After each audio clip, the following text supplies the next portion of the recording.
مضل له ومن يضلل فلا هادي له وأشهد أن لا إله إلا الله وحده لا شريك له وأشهد أن محمدًا عبده ورسوله أما بعد فإن خير الحديث كتاب الله وخير الهدى هدى محمد صلى الله عليه وسلم وشر الأمور محدثاتها وكل محدثة بدعة وكل بدعة ضلالة وكل ضلالة في النار.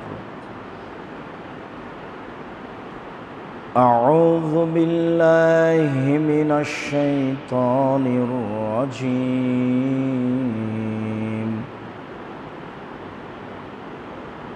قد أفلح المؤمنون الذين هم في صلاتهم خاشعون.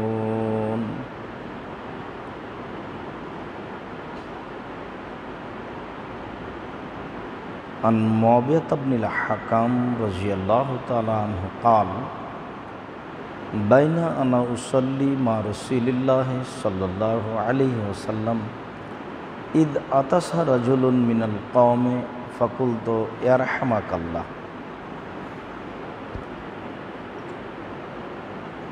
فرماني بأبصارهم فقلت وصلك يا أمه أو أمية ما شأنكم تنظرون إلي فجعلوا يضربون بأيديهم على أقفازهم فلما رأيتهم يصمتونني لكني سكت فلما قضى رسول الله صلى الله عليه وسلم صلاته ما رأيت معلما قبله ولا بعده أحسن تعليما منه والله ما قهرني ولا ضربني ولا شتمني. قال إن هذه الصلاة لا يصلح فيها شيء من كلام الناس إنما هي التكبير والتسبيح وتلاوة القرآن إلى آخر الحديث. رواه البخاري ومسلم. عن معاوية رضي الله تعالى عنه قال قال رسول الله صلى الله عليه وسلم في الرجل يصب التراب فقال إن كنت فاعلا فواحدا. رواه البخاري ومسلم. عن أبي هريرة رضي الله تعالى عنه قال نهى رسول الله صلى الله عليه وسلم عن الخصر. رواه البخاري ومسلم.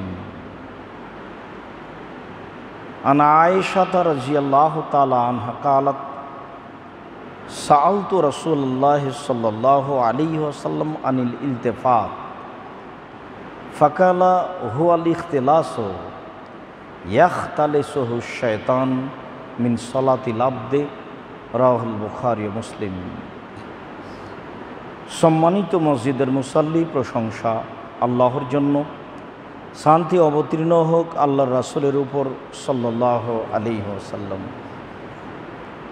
দেশ বিদেশের দিনী ভাই বোন, আপনারা অবগত আছেন আমরা 2020 সালের করোনাকে লক্ষ্য করে বাইতুল হাম জামে মসজিদ ডাঙ্গিপাড়া পাওয়া রাজশাহীতে পবিত্রতাকে সামনে রেখে সলাতের উপরে ধারাবাহিকভাবে বিবরণ পেশ করে আসছি।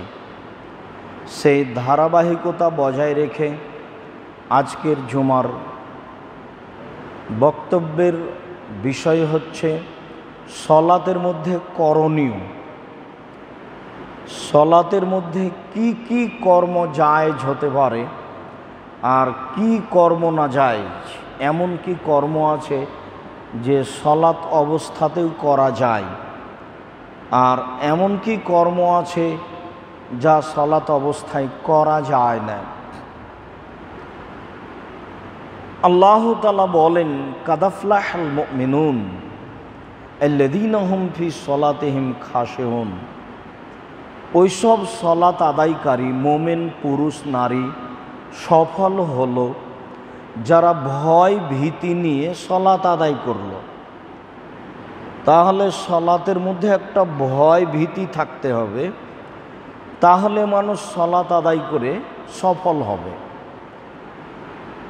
রাসূল সাল্লাল্লাহু আলাইহি ওয়াসাল্লাম এটাও বলেন, মান তাওয়াদ্দা ফাহসানাল ওযুয়া, কোনো ব্যক্তি যদি সুন্দর করে অজু করে, 2 রাকাত সলাত আদায় করে, মুকবিলান আলাইহিমা বিকালবিহি ওয়াজহিহি, মনে প্রাণে ভয় ভীতি নিয়ে, ওয়াজাবাত লাহুল জান্নাহ, তার জন্য জান্নাত জরুরি। তাহলে সলাতের একটা অবস্থা হচ্ছে মনে প্রাণে একটা ভয় ভীতি থাকবে। ভয় ভীতি নিয়ে সলাত আদায় করলে সেই সলাত হবে মানুষের জন্য সফল হওয়ার মাধ্যম। রাসূল সাল্লাল্লাহু আলাইহি ওয়াসাল্লাম বলেন, যে ব্যক্তি সুন্দর করে ওযু করলো, 2 রাকাত সলাত আদায় করলো, 2 রাকাত সলাতে মনে মনে কথা বলল না, ওয়াজাবাত লাহুল জান্নাহ, তার জন্য জান্নাত জরুরি হয়ে গেল। তাহলে বোঝা যাচ্ছে যে সলাতের একটা অবস্থা আছে। মনে মনে অহেতুক পরিকল্পনা করলে ওই সলাত দিয়ে জান্নাত জরুরি হবে না। প্রাণপণে চেষ্টা করতে হবে ভিতরে যেসব কথা জাগে এগুলো যেন না আসে, আসলেও নাউযুবিল্লাহি মিন যালিক বলে, এ থেকে আমি আল্লাহর কাছে আশ্রয় চাচ্ছি, এই বলে তার থেকে দূরে থাকার চেষ্টা করতে হবে। তাহলেই মানুষ সলাত আদায় করে সফলতা অর্জন করতে পারবে। সেই সলাতের বিনিময়ে সেই হবে সফল মানুষ। রাসূল সাল্লাল্লাহু আলাইহি ওয়াসাল্লাম অবশ্য সলাতকে 3 ভাগে ভাগ করেছেন। তিনি বলেছেন, আত-তাহুরু সুলুসুন, অজু হচ্ছে 3 ভাগের 1 ভাগ, রুকু ও সুলুসুন, রুকু হচ্ছে 3 ভাগের 1 ভাগ, সুজুদ ও সুলুসুন, সিজদা হচ্ছে 3 ভাগের 1 ভাগ। ফামান আদাহা বিহাক্কিহা, কেউ যদি এইগুলি ঠিক ঠিক আদায় করে তাহলে কবেলাত সলাতহ, তাহলে তার সলাত কবুল করা হবে, আর অন্য অন্য আমল কবুল করা হবে। আর এইগুলি যদিও ঠিক ঠিক আদায় না করতে পারে তাহলে রুদ্দাত আলাইহি সলাতহু, তাহলে তার সলাত তার উপরে প্রত্যাখ্যান করা হবে, বাতিল হবে, তা কবুল হবে না। আল্লাহ তাআলা বলেন, কাদ আফলাহাল মুমিনুন, ওই মুমিন সফল হলো, আল্লাযীনা হুম ফি সলাতিহিম খাশিউন, যারা ভয় ভীতি নিয়ে সলাত আদায় করলো। কিছু বিবরণ সলাতের মধ্যে করণীয় না করা। মুআবিয়া ইবনে হাকাম রাদিয়াল্লাহু তাআলা আনহু বলেন, বাইনা আনা উসাল্লি মা রাসূলিল্লাহ সাল্লাল্লাহু আলাইহি সাল্লাম, একদা আমি রাসূলের সাথে সলাত আদায় করছিলাম। আমরা যেভাবে করি এরকমই তার নিজস্ব বিবরণ। আমি একদা রাসূলের সাথে সলাত আদায় করছিলাম। ইদ আতাশা রাজুলুন মিনাল কওমে, তো অনেক মুসল্লি আছি, তার একজন লোকের হাঁচি আসলো সলাতের মধ্যে। ফাকুল, তো আমি বললাম, ইয়ারহামাকাল্লাহ, আল্লাহ আপনার প্রতি দয়া করুক, এইটা আমি বলে ফেললাম। ফারামানিল কওমু বিআবসারিহিম, দেখি মানুষেরা আমাকে চোখের আঘাত করছে, আমাকে চোখ দেখাচ্ছে, মানে বলছে করো কি তুমি? আরে তুমি সলাতে কেন বললে ইয়ারহামাকাল্লাহ? মানুষেরা আমাকে চোখ দেখালো কঠিনভাবে। আমি বললাম, তোমাদের মা হারিয়ে যাক, মা শানুকুম তানজুরুনা ইলাইয়া, তোমাদের কি হয়েছে, তোমরা আমাকে এইভাবে বাঁকা চোখে দেখছো কেন? আমি এটা বলে ফেললাম সলাতের মধ্যেই, মা শানুকুম, তোমাদের কি হয়েছে, তানজুরুনা ইলাইয়া, এইভাবে আমাকে বাঁকা চোখে দেখছো কেন? তো তারা মুখে কথা না বলে ফাজ্জালু ইয়াদরিবুনা বিআইদিহিম আলা আফকাজিহিম, ওরা নিজেরা নিজের উরু রানের ওপরে আঘাত মারতে লাগলো হাত দিয়ে। আমি যখন মুখে বললাম যে বাঁকা চোখে দেখো কেন, তো ওরা তখন মুখে কথা না বলে হাত উরু রানের ওপরে মেরে আঘাত করতে লাগলো। ফালাম্মা রাআইতুহুম ইসাম্মিতুনানি, আমি এখন বুঝলাম যে ওরা আমাকে চুপ থাকতে বলছে। এইভাবে উরু রানের উপরে আঘাত করে বলছে করো কি তুমি, আবার কথা বলছো, চুপ থাকো, এইটা আমি বুঝলাম। লাকিন্নি সাকাত্তু, এবার আমি চুপ হয়ে গেলাম। রাসূল সাল্লাল্লাহু আলাইহি ওয়াসাল্লাম সালাত শেষ করলেন। মা রাআইতু মুআল্লিমান কাবলাহু ওয়ালা বাদাহু আহসানা তালিমান মিনহু,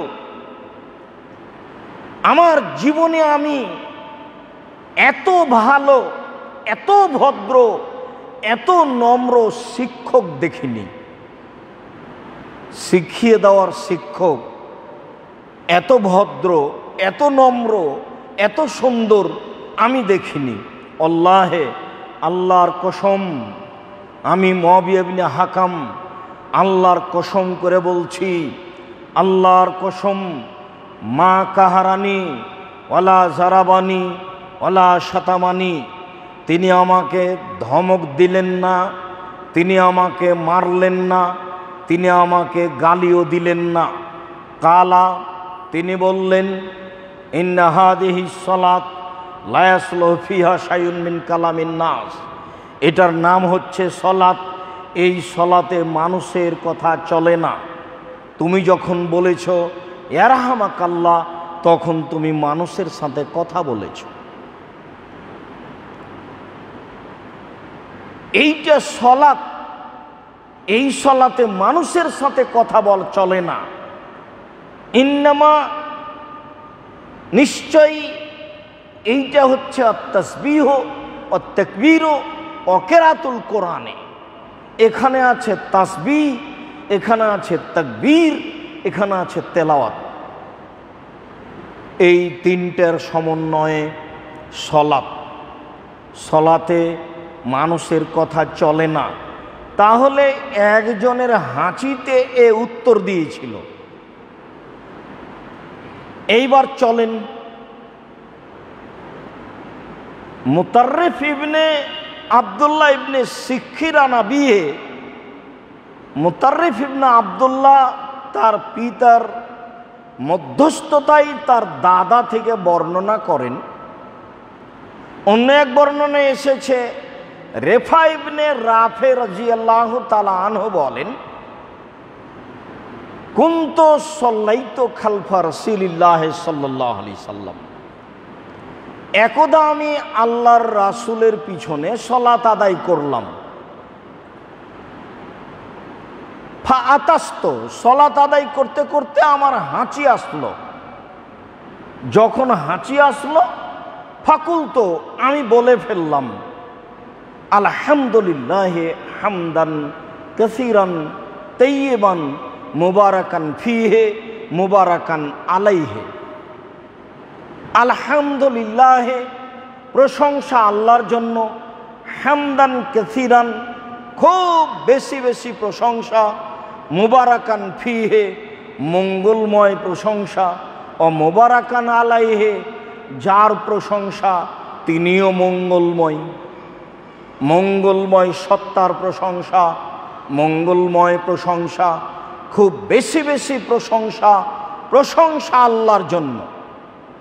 ফালাম্মা ইনসারাফা রাসূলুল্লাহ সাল্লাল্লাহু আলাইহি সাল্লাম মিন সালাতিহি, এইবার যখন আল্লাহ রাসূল সালাত শেষ করলেন, সালাত শেষ করে বলছেন, মানিল মুতাকাল্লিম ফি সলাতে, সলাতের মধ্যে কে কথা বলল?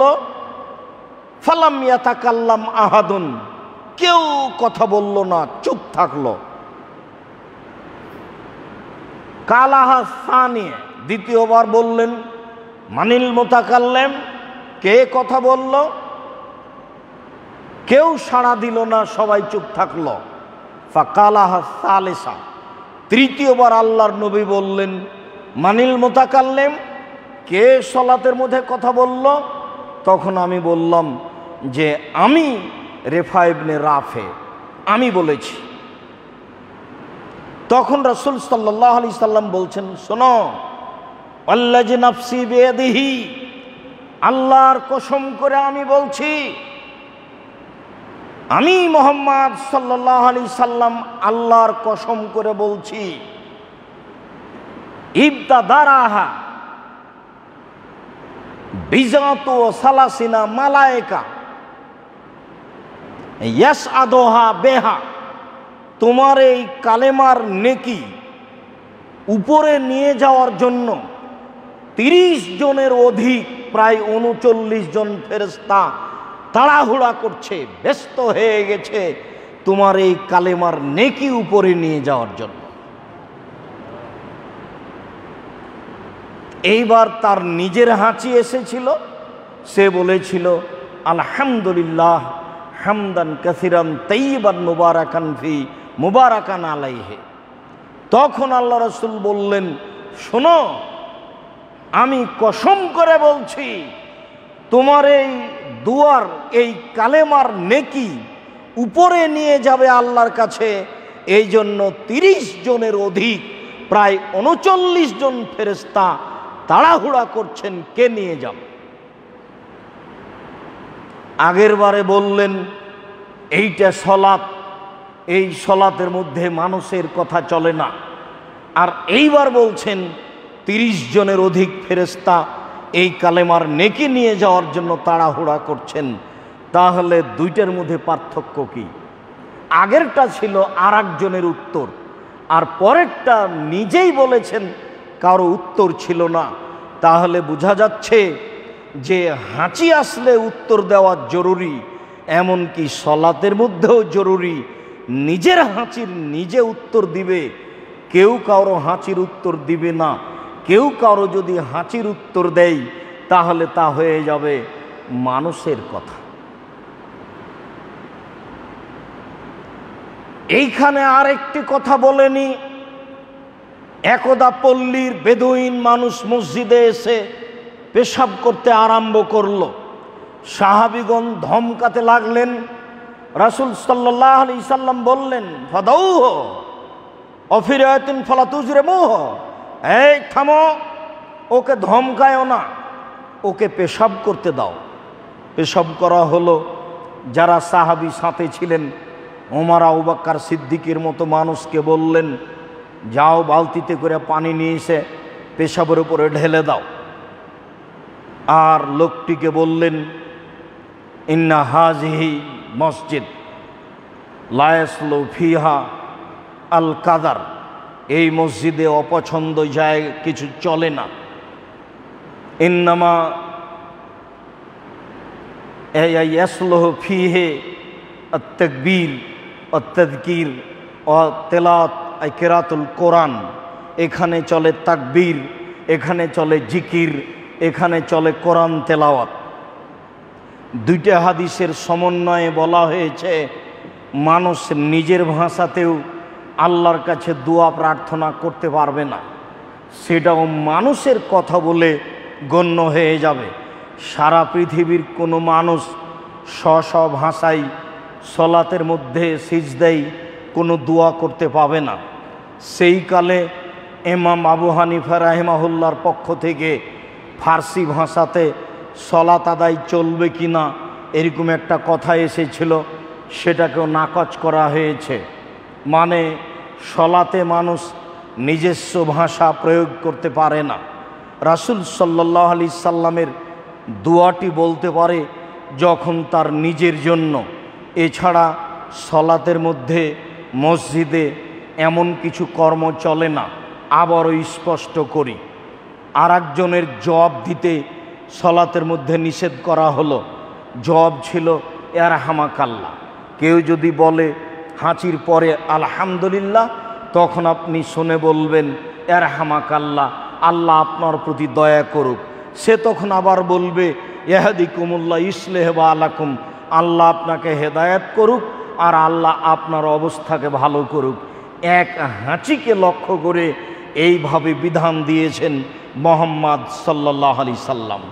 বলছিলাম হাঁচি আসলে নিজে নিজে উত্তর দিতে পাবো, তবে আর একজনের উত্তর গ্রহণ করতে পাবো না, দিতে পাবো না। দিলেই তা মানুষের কথা বলে গণ্য হবে। তাহলে এই কাজ নিজের জন্য চলল সলাতের মধ্যে, অন্যের জন্য বাতিল বলে গণ্য হলো।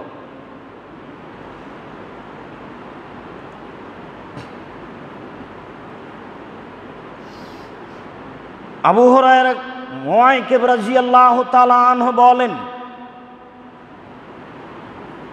রাসূল সাল্লাল্লাহু আলাইহি ওয়াসাল্লাম একজন লোককে লক্ষ্য করে বললেন, ইসব বিত্তরাবা হাইসু ইয়াসজুদু, যেখানে ও সিজদা করবে সেই জায়গাটাকে ও হাত দিয়ে সুন্দর করছে, হয়তোবা মাটির ওপরে সালাত আদায় করছে, যেখানে ধুলাবালি কঙ্কর পাথর আছে। লোকটি রাসূলের সামনে হাত দিয়ে জায়গাটাকে ঠিক করছে যেখানেও সিজদে দিবে। তখন রাসূল সাল্লাল্লাহু আলাইহি ওয়াসাল্লাম বললেন, শোনো, ইন কুনতা ফায়লান ফাওয়াহিদা, যদি তুমি সলাতের মধ্যে এমনটা কিছু করতে চাও তাহলে মাত্র একবার, বেশি নয়। আবার বলি এই হাদিসে কাব ইবনে উজরা রাদিয়াল্লাহু তাআলা আনহু বলেন, রাসূল সাল্লাল্লাহু আলাইহি ওয়াসাল্লাম বলেছেন, এদা কামা আহাদুকুম ইলাস সালাহ, যখন তোমাদের কোনো ব্যক্তি সলাতে দাঁড়াবে, ফালা ইয়ামসাহিল হাসা, সে যেন কঙ্কর ধুলাবালি পরিষ্কার ঠিকঠাক না করে। কেননা ফাইনার রাহমাতা তুয়াজেহুহা, এখন আল্লাহর রহমত ওই ধুলাবালি কঙ্কর আবর্জনার মুখামুখি হয়ে আছে। তুমি যেখানে সিজদায় দাও সেই জায়গাটাতে আল্লাহর রহমত বর্ষণ হচ্ছে, কাজে এখন তুমি ওটে মুছে ফেলো না। আল্লাহর রহমত ওই জায়গার মুখামুখি হয়ে আছে। ফালায়াম সাহিল হাসা ফাইনার রাহমাতা তুয়াজেহু, কেননা রহমত ওই জায়গার মুখামুখি হয়ে আছে, ওই জায়গাটার উপরে রহমত বর্ষণ হচ্ছে, যে রহমত আপনার উপরে হবে। অতএব ওই জায়গা যেভাবে আছে সেভাবেই থাক। তাহলে দুইটা হাদিসের সমন্বয়ে বোঝা গেল যে সলাত আরম্ভ করে দেওয়ার পরে যদি সিজদার স্থান বা সলাতের জায়গা পরিষ্কার করার প্রয়োজন হয়, তাহলে বারবার ফুঁক দিয়ে তা ঠিক করা যাবে না। হয়তোবা একবার হাত দিয়ে মুছে দেওয়া যেতে পারে। কেননা মুছে দিতে দেখলেন আল্লাহর নবী, তখন বললেন, শোনো, মাত্র একবার। হাদিস বুখারী মুসলিম। আবার এইখানে বললেন মুছে ফেলো না, কেননা তার মুখামুখি হচ্ছে আল্লাহর রহমত। আনাস রাদিয়াল্লাহু তাআলা আনহু বলেন, রাসূল সাল্লাল্লাহু আলাইহি ওয়াসাল্লাম বলেছেন, ইজাল বাসারাকা হাইসু তাসজুদু, তুমি তোমার চক্ষুটা রাখিও যেই জায়গাখানে সিজদা করবে। বহু মানুষের জিজ্ঞাসা থাকে, চক্ষু কোথায় থাকবে, দৃষ্টি কোথায় থাকবে সলাৎ চলাকালীন, রুকুতে থাকাকালীন, দাঁড়িয়ে থাকাকালীন, বৈঠকে থাকাকালীন। বৈঠকে থাকার ব্যাপারে একটি ভিন্ন হাদিস এসেছে, সেইটা হলো আত্তাহিয়াত বলার সময় আত্তাহিয়াত থেকে সালাম পর্যন্ত আঙ্গুলটা অবিরাম নড়বে আর আঙ্গুলটা এ দৃষ্টির ওপরে থাকবে। তাহলে বোঝা গেল যখন আত্তাহিয়াত তাশাহুদ বা সালামের বৈঠকে আছি তখন আঙ্গুলের ওপরে হবে দৃষ্টি, আর বাকি সময়ে দৃষ্টি হবে সিজদার স্থানে। অত্র হাদিসে স্পষ্ট প্রমাণ হয়, হাদিস বুখারী মুসলিম। আনাস রাদিয়াল্লাহু তাআলা আনহু বলেন, আল্লাহর নবী বললেন, ইজআল বাসারাকা হাইসু তাসজুদু, যেখানে তুমি সিজদা করো সেখানে তোমার দৃষ্টি রাখো। আদেশ। আশাবাদী সকল দিনী ভাই ও বোনকে, যারা দেশে বিদেশে আছি, সকলকেই সলাতের ব্যাপারে বিশেষ একটি গুরুত্বপূর্ণ কথা পেশ করে জানাতে চাচ্ছি। সলাত শুরু থেকে নিয়ে শেষ পর্যন্ত দৃষ্টির দুইটা জায়গা। একটা হলো আঙ্গুলের উপরে যখন তাশাহুদ চলবে, সালাম পর্যন্ত বৈঠক চলবে, আর বাকি সময়ে দৃষ্টি থাকবে সিজদার স্থানে, যা অত্র সহিহ হাদিস দ্বারা প্রমাণিত হয়। আয়েশা রাদিয়াল্লাহু তাআলা আনহা বলেন, রাসূল সাল্লাল্লাহু আলাইহি ওয়াসাল্লামকে আমি জিজ্ঞাসা করলাম, আনিল ইখতিলাস, ইখতিলাস কি জিনিস? আনিল ইলতিফাত, এই দিকে সেই দিকে তাকিয়ে দেখা কেমন? আল্লাহু আকবার বলার পরে এই দিকে সেই দিকে, সামনের দিকে পিছনে তাকিয়ে দেখা কেমন? এই কাজটা কেমন? এইটা আমি আল্লাহর নবীকে জিজ্ঞাসা করলাম। তখন আল্লাহর রাসূল উত্তরে বললেন, হুয়া ইখতিলাসুন, এটা হচ্ছে ছোঁ মেরে নেওয়া। ইখতালাসুহু শাইতানু মিন সলাতিল আবদে, বান্দার সলাতকে শয়তান ছোঁ মেরে নেয়। তাহলে আল্লাহু আকবার বলার পরে ডানে বামে সামনে যে কোনো জায়গাতে লক্ষ্য করা মানে শয়তান করাচ্ছে। সে এখন আর সলাতের মধ্যে নেই, শয়তান তার সলাতকে ছোঁ মেরে নিয়েছে। আল্লাহু আকবার বলার পরে খুব জীবন বাজি রেখে মনোযোগ সহকারে সলাত আদায়ের চেষ্টা করতে হবে, দৃষ্টিটা সিজদার স্থানে রেখে, যাতে করে শয়তান সুযোগ না পায়, যা বিবরণে বোঝা যায়।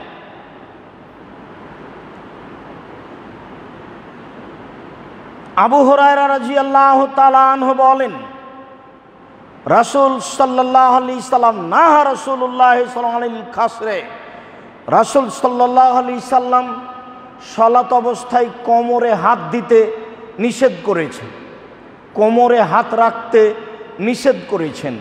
অন্য এক বর্ণনায় রয়েছে রাসূল সাল্লাল্লাহু আলাইহি সাল্লাম নিষেধ করে বলেছেন, ইন্না হাযা ফিআল ইয়াহুদে, এটা হচ্ছে ইহুদিদের কর্ম। ইহুদিরা যখন ইবাদত করে তখন কোমরে হাত রাখে। অন্য এক হাসান বা হাসান পর্যায়ের হাদিসে এসেছে যে হাজিহি রাহাত আহলিন নারে, এইটা হচ্ছে জাহান্নামীদের একটা তৃপ্তি নেওয়ার অবস্থা, শান্তি আরাম নেওয়ার অবস্থা। সব সময় জাহান্নামে আছে, কোনো সময় এরকম করে দাঁড়ানো মানে একটু আরাম নিচ্ছে, এইটা হলো অবস্থা। এইভাবে দাঁড়ানো মূলত ঠিক নয়, কেননা ইহুদিদের কর্ম সলাতে, আর সলাতে মোটেই ঠিক নয় কোনো সময় যেন সলাত চলাকালীন কোমরে দুই হাত বা এক হাত না যায়, যা রাসূল সাল্লাল্লাহু আলাইহি সাল্লাম কঠোরভাবে নিষেধ করেছেন। কাতাদা রাদিয়াল্লাহু তাআলা আনহু বলেন, রাসূল সাল্লাল্লাহু আলাইহি ওয়াসাল্লাম ইয়াউমুন নাসা, জনগণের ইমামতি করছিলেন। দেখলাম তাকে যে উমামাত বিনত আবিলাস আলা থেকেই, আবুলাসের মেয়ে ওমামাকে কাঁধে নিয়ে আছেন। ফাইদা রাকা ওয়াজাহা, যখন তিনি রুকুতে যাচ্ছেন তখন বাচ্চাটাকে রেখে দিচ্ছেন। ওয়াইদা রাফা মিনাস সুজুদে হামালাহা ওয়া আদাহা, যখন আবার সিজদে থেকে উঠছেন তখন বাচ্চাকে কোলে নিয়ে নিচ্ছেন। তাহলে বোঝা যাচ্ছে যে ছোট বাচ্চা বা আদরের বাচ্চা বা এরকম কোনো জরুরি প্রয়োজনীয় কর্ম সালাতের মধ্যে করা যায়। হাদিস বুখারী মুসলিম। আমি আল্লাহর নবীকে দেখলাম যে আবুল আসের মেয়ে ওমামাকে কোলে নিয়ে সালাত আদায় করছেন। যখন তিনি রুকুতে গেলেন তখন বাচ্চাকে রেখে দিলেন, আবার যখন সিজদা করে উঠলেন তখন বাচ্চা আবার কোলে নিয়ে নিলেন। বাচ্চা যদি এরকম সামনে আসে, নেওয়াও হয় নিতেও হয়, তাহলে সলাতের কোনো সমস্যা হবে না, অত্র বিবরণে বোঝা যায়। আবু সাঈদ খুদরি রাদিয়াল্লাহু তাআলা আনহু বলেন, রাসূল সাল্লাল্লাহু আলাইহি ওয়াসাল্লাম বলেছেন, এজা তাসাবা আহাদুকুম ফালইয়াকজিম মাস্তাতাতা। শোনো, তোমাদের কারো যদি সলাতে হাই উঠে, তোমাদের কারো যদি সলাতে হাই উঠে, তাহলে সে যেন সম্ভবপর ঠেকানোর চেষ্টা করে। ফাইন্না শয়তানা ইয়াদখুলু, কেননা শয়তান ওই সময় মুখে ঢুকে যায়। অফিরেওয়ায়াতিন, অন্য এক বর্ণনায় এসেছে রাসূল সাল্লাল্লাহু আলাইহি সাল্লাম বলেন, এজা তাসাবা আহাদুকুম ফালইয়াকজিম মাস্তাতা, সেই জন্য সম্ভবপর হাইকে ঠেকানোর চেষ্টা করে। কেন? ফাইন্নাহু মিনাশ শায়তান, নিশ্চয় হাই উঠে শয়তানের পক্ষ থেকে। ওয়া ইয়াদহাকু মিনহু, ওই সময়ও হাসে। ওয়ালা ইয়াকুল হা, তোমাদের কোনো ব্যক্তি যেন হাই যখন আসে তখন এইভাবে হা করে যেন মুখটাকে মেল না করে। আমরাও যেমন বলি হা করে হাই উঠাচ্ছে, রাসূল সাল্লাল্লাহু আলাইহি সাল্লাম আরবিতে ওই ভাষাটাই বলেছেন, ওয়ালা ইয়াকুল হা, হা যেন না করে। কেন? শয়তান ওই সময়ে হাসে। ওয়াল ইয়াজা ইয়াদাহু আলা ফামিহি, ওই সময়ে হাত যেন মুখের উপরে রেখে দেয়। সব আদেশবাচক শব্দ। সলাতের মধ্যে তো করা জরুরি, এমনি সময়ে করতে হবে। তাহলে বিবরণে অত্র কাজে 3টি কর্ম বোঝা গেল, 4টি। 1, হাই আসলে তাকে খুব প্রাণপণে ঠেকানোর চেষ্টা করতে হবে। 2, হাই আসে শয়তানের পক্ষ থেকে। 3, এই সময়ে শয়তান ভিতর মুখে ঢুকে যায়। 4, এই সময়ে শয়তান হাসে। 5, এই অবস্থাকে হাত দিয়ে ঠেকাতে হবে, তবে ডান হাত না বাম হাত এমন কথা রাসূল সাল্লাল্লাহু আলাইহি সাল্লাম উল্লেখ করেননি। যা মুসাল্লির সহজ সম্ভব হবে সেভাবেই সে ঠেকানোর চেষ্টা করবে, বিবরণ এমনটাই বোঝা যায়। কাব ইবনে উজরা রাদিয়াল্লাহু তাআলা আনহু বলেন, রাসূল সাল্লাল্লাহু আলাইহি ওয়াসাল্লাম বলেছেন, এজা তাওয়াজ্জা আহাদুকুম ফালইহসিন ওযুহু, যখন তোমাদের কোনো ব্যক্তি অজু করবে সে যেন সুন্দর করে অজু করে। ফাখারাজা আমেদাল আল মসজিদ, তারপরে বের হয় মসজিদের দিকে। তো মসজিদের যখন দিকে বের হবে, ফালা ইউবশিকান্না বাইনা আসাবিহি ওয়া ফিস সালাহ, যখন সলাতে ঢুকে গেছে তখন যেন আঙ্গুলের ভিতরে আঙ্গুল না ঢোকায়, এটাকে তাসবিক বলা হয়। অফিরায়াতিন ওয়ালা তারকা, সলাতের মধ্যে যেন আঙ্গুল না ফুটায়। তাহলে আল্লাহু আকবার থেকে নিয়ে সালাম পর্যন্ত আঙ্গুল ফুটানো নিষেধ। আল্লাহু আকবার থেকে নিয়ে সালাম পর্যন্ত আঙ্গুলের ভিতরে আঙ্গুল ঢোকানো নিষেধ। তাকবীর থেকে নিয়ে সালাম পর্যন্ত হাই উঠলে, হাই আসলে জোর করে তাকে ঠেকানোর চেষ্টা করতে হবে।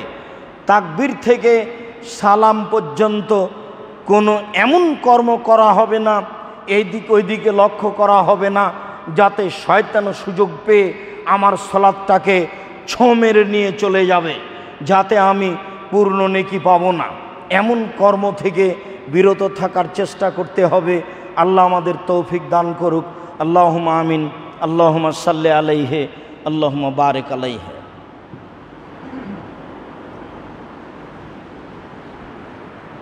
আলহামদুলিল্লাহ ওয়াহদা ওয়াসসালাতু ওয়াসসালামু আলা মান লা নাবিয়্যা বাদা। আবু হুরায়রা রাদিয়াল্লাহু তাআলা আনহু বলেন, রাসূল সাল্লাল্লাহু আলাইহি ওয়াসাল্লাম বলেছেন, এজা কামা আহাদুকুম ইলা সালাহ, যখন তোমাদের কোনো ব্যক্তি সলাতে দাঁড়াবে, ফালা ইয়াবসুক আলা ইয়াদাইহি, সে যেন সামনের দিকে থুথু না ফেলে। ওয়ালা আন ইয়ামিনিহি, সে যেন ডান দিকে থুথু না ফেলে। অল ইয়াবসুক আন ইয়াসারিহি, সে যেন সম্ভব হলে বাম দিকে থুথু ফেলবে। আও আল ইয়াবসুক বাইনা কাদামাইহি, নইলে দুই পায়ের মাঝে থুথু ফেলবে। আও ইয়ামসাহু বিল মিন্দিল, অথবা রুমাল দিয়ে সেটাকে মুছে নিবে। তারপর আল্লাহ রাসূল নিজে হাতে অবস্থাটি দেখালেন। থুথু মুছে নিয়ে রুমালটা এইভাবে হাত দিয়ে নেড়ে নিবে। এখন তো টাইলস লাগানো মসজিদ, সামনের দিকে ফেলা নিষেধ, সলাতে এই কর্ম নিষেধ। ডান দিকে ফেলা নিষেধ, সামনের দিকে রহমত। ডান দিকে রহমত, মুসল্লি আছে, বাম দিকেও মুসল্লি আছে। তাহলে নিতান্তই ফেলা যাবে দুই পায়ের মাঝে। দুই পায়ের মাঝে ফেললেও টাইলস লাগানো মসজিদ, তাহলে পকেটে টিস্যু বা রুমাল রাখা হোক। শেষ বর্ণনা পৃথিবীর সবার জন্য চলবে কিয়ামত পর্যন্ত। তাহলে রুমাল বা টিস্যু রাখতে হবে। থুথু যখন আসবে, শিকান যখন আসবে, যেটাই হোক মুছে নিয়ে আবার হাত দিয়ে সেটা একটু জমা করে নিয়ে পকেটে রেখে দিবে, যার জন্য তার কাজগুলি হবে সহজ সম্ভব। সম্মানিত মসজিদের মুসল্লি, দিনী মুসলিম ভাই ও বোন, সালাতে কি কর্ম করা যাবে বিষয়গুলি আমরা পেশ করছিলাম। আয়েশা রাদিয়াল্লাহু তাআলা আনহা বলেন, কানান নবী সাল্লাল্লাহু আলাইহি সাল্লাম ইসাল্লি তাতাওয়ান, একদা আল্লাহর নবী নফল সালাত আদায় করছিলেন। অল বাব মুগলাকুন আলাইহে, এমত অবস্থায় ঘরের দরজা বন্ধ করা ছিল। ফাজিতু, আমি আসলাম। ফাস্তাফতাহাত, আমি দরজা খোলার জন্য অনুরোধ জানালাম। ফামাসা, তিনি আগিয়ে গেলেন। ফাফাতালি, তিনি আমার জন্য দরজা খুলে দিলেন। তারপরে আবার সলাতের স্থানে চলে আসলেন। তবে তিনি বলছেন, সেই দিন আমাদের ঘরের দরজা ছিল কেবলার দিকে। তার মানে আমি দরজার বাইরে ছিলাম, তিনি রাতে সলাত আদায় করছিলেন। আমি দেখলাম দরজা বন্ধ। বাহির থেকে তিনি আঘাত করলেন। আল্লাহর নবী সলাত থেকে একটু হেঁটে গিয়ে দরজা খুলে দিলেন। তারপরে আমি চলে আসলাম। তার নিজস্ব বিবরণ, রাসূল সাল্লাল্লাহু আলাইহি সাল্লামের সামনে আমি শুয়ে থাকতাম, কোনো সময় জানাজার মতো হয়ে একেবারে সামনে আড়াআড়ি শুয়ে আছি। আবার কোনো সময় শুয়ে থাকতাম তার কেবলার দিকে। আমি পা লম্বা করে থাকতাম, তখন আমার পা থাকতো তার পায়ের কাছাকাছি, আমার মাথা থাকতো কেবলার দিকে, পশ্চিম দিকে। তিনি যখন সিজদায় যেতেন তখন গামাজানি আলা রিজলি, আমার পায়ের ওপরে আঘাত করতেন। আঘাত করলে আমি পা জড়িয়ে নিতাম। ফাইজা কামা, তারপর তিনি যখন দাঁড়িয়ে যেতেন, ফা মাদাদ্দ রিজলি, আমি আমার পা আবার লম্বা করে দিতাম। তাহলে বোঝা যাচ্ছে যে সলাতের মধ্যে এমন কর্ম কিছু করলে সলাত বাতিল হবে না। বিবরণে আরও বলা হয়েছে যে কেউ যদি সলাতের মধ্যে কোনো জিনিস প্রয়োজনীয় নেই, টুপিটা পড়ে গেছে যদি মাথায় দেয়, বা গায়ের কাপড়টা ঝুলে গেছে সেইটা যদি ঠিক করে, তাহলে সলাতের কোনো সমস্যা হবে না। আবু হুরায়রা রাদিয়াল্লাহু তাআলা আনহু বলেন, রাসূল সাল্লাল্লাহু আলাইহি সাল্লাম বলেছেন, ফাকতুল আসওয়াদাইনি ফিস সলাতে, সলাত অবস্থায় তোমরা সলাত ছেড়ে দিয়ে সাপ যদি চলে আসে মারো, বিচ্ছু যদি চলে আসে তাহলে মারো। এইগুলি হচ্ছে জীবননাশক প্রাণী, এদের মাধ্যমে জীবন হারিয়ে যেতে পারে। অতএব সলাত ছেড়ে দিয়ে তাকে মারতে হবে, সহিহ হাদিসে বোঝা যায়। আরও বোঝা যায় যে বুখারীর এক বিবরণে এসেছে, কাতাদা রাদিয়াল্লাহু তাআলা আনহু বলেন, ইন ওখেদা সাওবহু, ব্যাগ বকচা রেখেছেন, আল্লাহ আকবর বলে সলাত আরম্ভ করেছেন, চোর নিয়ে চলে যাচ্ছে। ফায়াতা তাব্বা সারেকা, চোরের পিছনে ছুটবে এবং ওয়াল ইয়াদা সলাতা, সলাত ছেড়ে দিবে। ইমাম বুখারী রাহিমাহুল্লাহ কাতাদা রাদিয়াল্লাহু তাআলা আনহুর আসার বিবরণ পেশ করে বলেন, যদি জিনিসপাতি চুরি হয়ে যায় তাহলে সলাত ছেড়ে দিয়ে সে জিনিস রক্ষা করা যায়, যেটা একান্তই জরুরি। সাপ দেখলে সলাত ছেড়ে মারা যায়, বিচ্ছু দেখলে সলাৎ ছেড়ে মারা যায়, চোর যদি চুরি করে তাহলে সলাৎ ছেড়ে তাকে ধরা যায়, বিবরণগুলিতে যা বোঝা যায়। সম্মানিত দ্বীনি মুসল্লি ভাই ও বোন, সলাৎ অবস্থায় আরও একটি গুরুত্বপূর্ণ বিবরণ বুখারী মুসলিমের। আল্লাহর নবী জুতা পায়ে দিয়ে সলাৎ আদায় করছিলেন, জুতাতে ময়লা ছিল। জিবরাইল এসে বললেন জুতা খুলেন, জুতাতে ময়লা আছে। আল্লাহর নবী জুতা খুলে দিলেন। সালাম ফিরার পরে দেখছেন সব সাহাবী জুতা খুলে দিয়েছেন। আল্লাহর নবী বললেন তোমরা জুতা খুলেছ কেন? সাহাবীগণ বললেন আপনাকে দেখলাম খুলতে তাই খুলেছি। আরে শোনো, জিবরাইল আমাকে বললেন জুতাতে ময়লা আছে তাই খুলে দিয়েছি, তোমাদের তো আর জুতাতে ময়লা নেই, তোমরা খুললে কেন? সম্মানিত দ্বীনি মুসলিম ভাই ও বোন, অত্র বুখারী মুসলিমের হাদিসে যেটা খুব জোরালো প্রমাণ হয়েছে সেটা হচ্ছে যে অনুগত, তারা কত অনুগত ছিলেন। দেখেছেন জুতা খুলতে, জিজ্ঞাসা করা প্রয়োজন মনে করেননি, জুতা খুলে দিয়েছেন। যদিচ ঘটনা এইটা যে রাসূলের জুতায় ময়লা ছিল তাই তিনি খুলে দিলেন। আমরা এই হাদিস কেন পেশ করলাম? বুখারী মুসলিমের এই হাদিস পেশ করে বলতে চাচ্ছি এমনটা কোনো জরুরি প্রয়োজন হয়ে গেলে আমরাও পায়ের জুতা খুলতে পারি, আমরা গায়ের চাদরটা একটু উঠিয়ে সাইডে ঠিক করতে পারি, এমনটা কিছু হতে পারে। বোঝা যাচ্ছে যে মোবাইল যদি চালু হয়ে যায়, আগেই কার একটু বোকামি ছিল, তাকে বন্ধ করে সলাৎ শুরু করিনি, এখন যদি চলতেই থাকে সবার সলাৎ নষ্ট হবে, ব্যাঘাত ঘটবে, কণ্ঠ খুব কঠিন, তাহলে তাকে বন্ধ করে দেওয়া ভালো হবে।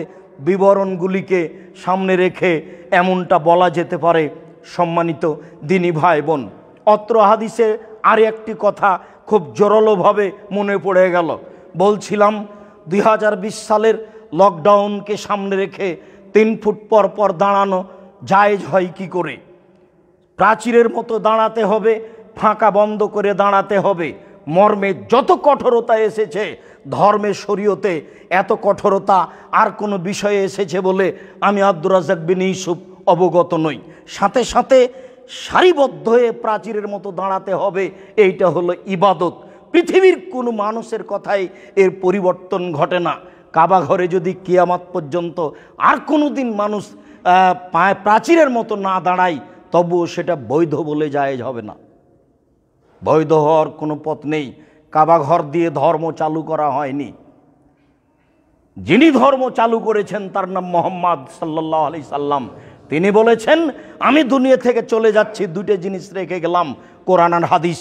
যতদিন ধরে থাকবে ততদিন সঠিক পথে থাকবে, যেদিনই অলসতা করবে ছেড়ে দিবে সেদিনই ভ্রান্ত পথে যাবে।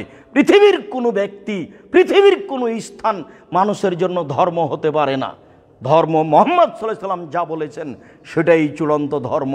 যা আল্লাহ তাআলা বলেছেন, নবী যা বলে তা তোমরা গ্রহণ করো, নবী যা নিষেধ করেন তা তোমরা বর্জন করো, একথা আল্লাহ বলেছেন।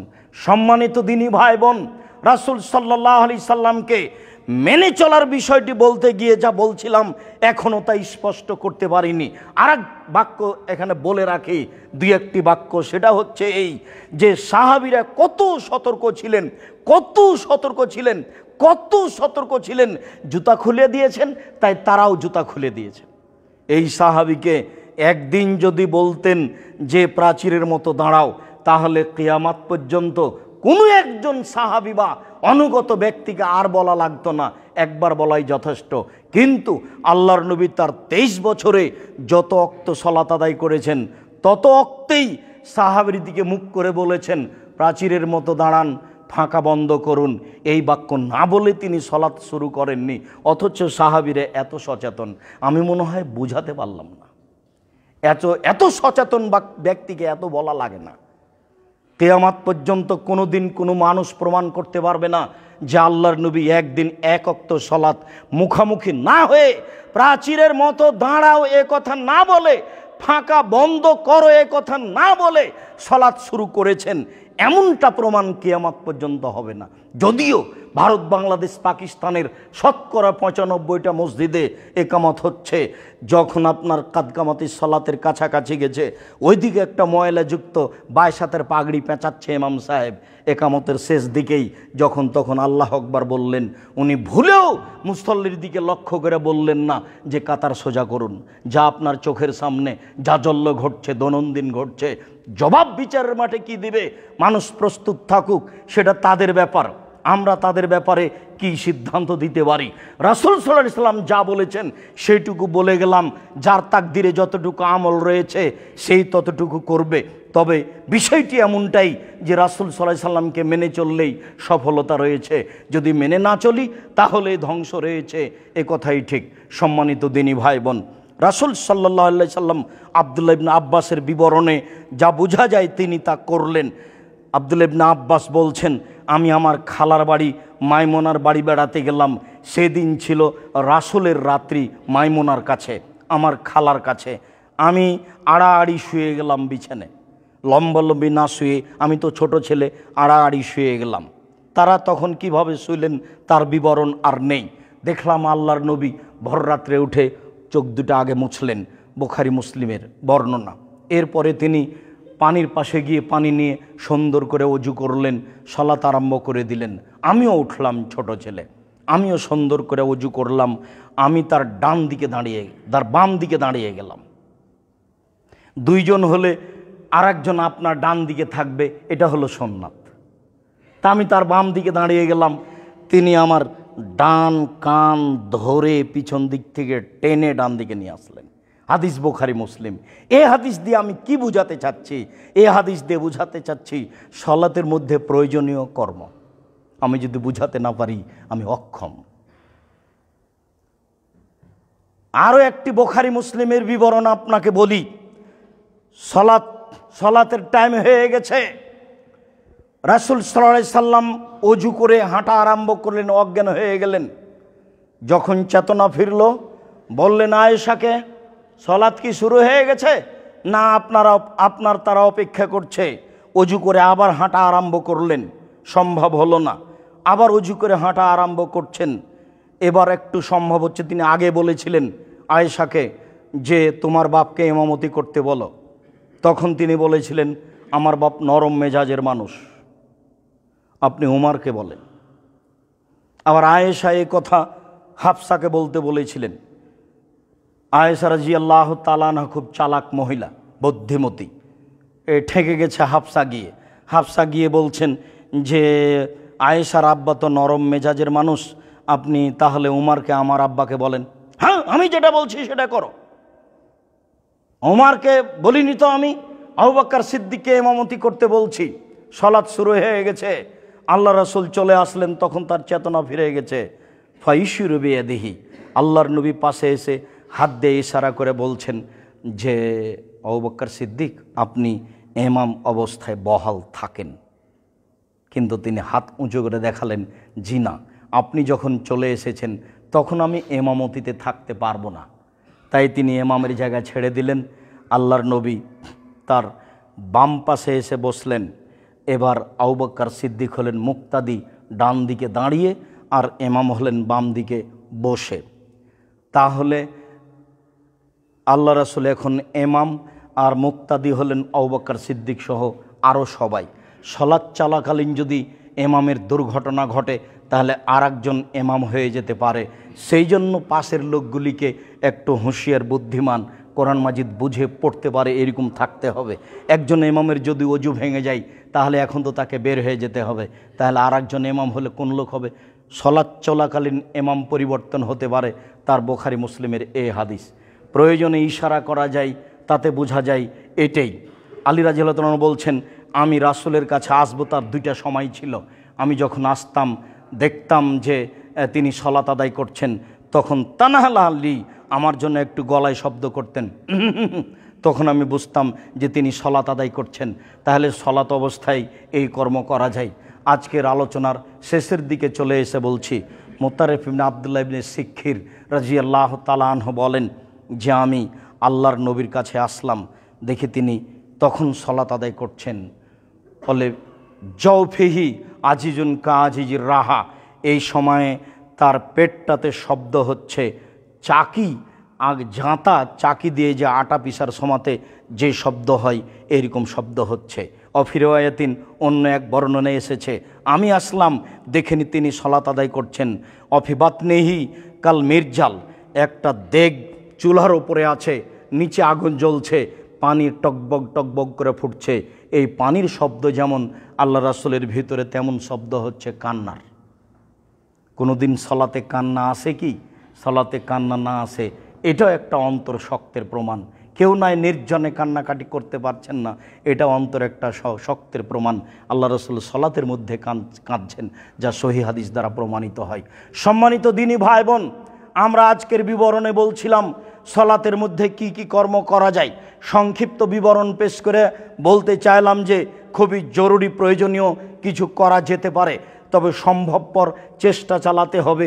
মনে প্রাণে ভয় ভীতি নিয়ে সলাত আদায় করা, এদিক সেদিকে লক্ষ্য না করা, যাতে করে নেকি কমে যাবে, খসুখজু বিনয়ে কমে যাবে, সফলতা অর্জন করা সহজ হবে না।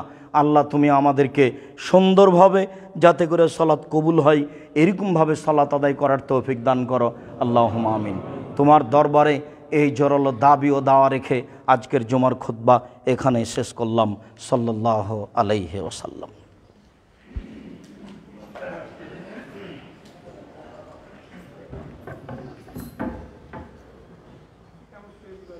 আল্লাহু আকবার, আল্লাহু আকবার, আশহাদু আল্লা ইলাহা ইল্লাল্লাহ, আশহাদু আন্না এটা লাগবে।